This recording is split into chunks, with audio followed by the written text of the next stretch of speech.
Chinese and Taiwanese flags are displayed alongside a military airplane in this illustration, taken April 9, 2021. Reuters/Dado Ruvic/illustration/file photo.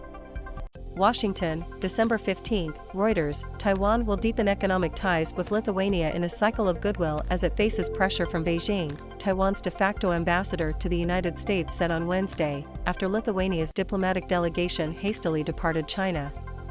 Beijing downgraded ties with Lithuania in November following Taiwan's opening of a representative office in the Baltic state's capital, and diplomatic sources told Reuters that 19 Lithuanian embassy personnel and their dependents had left Beijing on Wednesday in response to intimidation, read more. It is unfortunate that their diplomats are being intimidated, Co Bai Kim, Taiwan's representative in Washington, told Reuters in an interview. Register now for free unlimited access to Reuters.com. Register. We will do what we can in terms of deepening our economic chain and technical cooperation with Lithuania, Co said.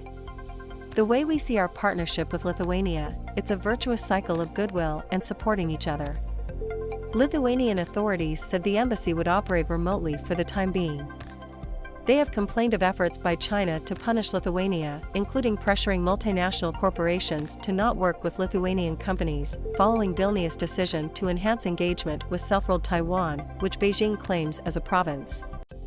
Despite not having formal ties with Taiwan, the United States is Taipei's top backer, and President Joe Biden's administration has been seeking to open more space for the democratically governed island as Beijing seeks to isolate it diplomatically.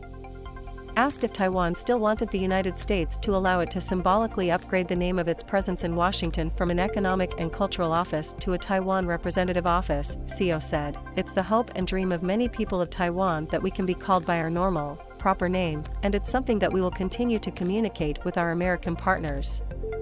Co said the United States and Taiwan had improved the island's arms procurement process in recent years, shifting from less frequent big-ticket purchases to more regular announcements, part of its defense reforms to deter military action by China.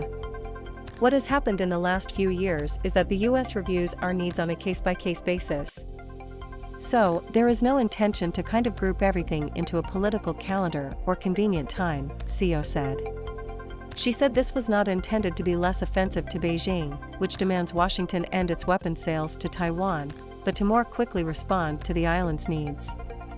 Given the changing threat picture, whereas in previous decades we would focus on peacetime patrols or capabilities, I think what we are focusing now are those specific capabilities that would deter an actual invasion, Co said.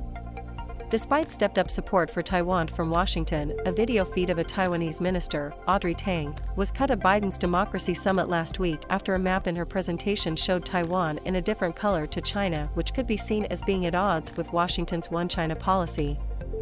The administration called it a technical glitch not related to policy, though sources told Reuters that U.S. officials had made the move in reaction to the presentation. Read more.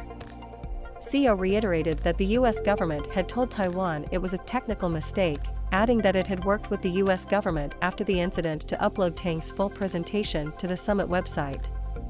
Register now for free unlimited access to Reuters.com. Register. Reporting by Michael Martina and David Brunstrom, editing by Mary Milliken and Leslie Adler. Our standards, the Thomson Reuters Trust Principles.